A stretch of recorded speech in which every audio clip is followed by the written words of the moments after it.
kita bagi lawyer kuasa. Datuk Seri Asri dengan lawyer Tuan Haji Juflis daripada Rico Law kita. Bagi dua lah. Bagi dua. Oh, kita dua lah. IC saya kita.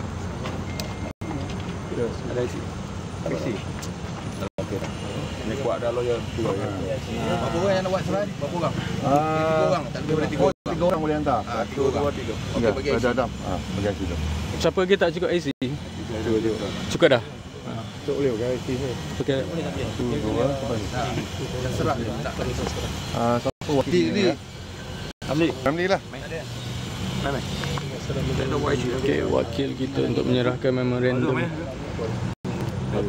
Korang ni semua tak bawa IC ni, aku hantar korang ke tempat lain ni, stateless ni. Ya. Okey, yang bagi IC, yang buat serahan masuk kat dalam 3 orang. 3 orang. Okey, alhamdulillah. Yang serah IC saja. Boleh. Okey. Boleh. Jadi 3 orang masuk ke dalam yang menyerahkan IC untuk hantar memorandum ni, kita tunggu kat luar. Seperti biasalah prosedur berlaku kat dalam.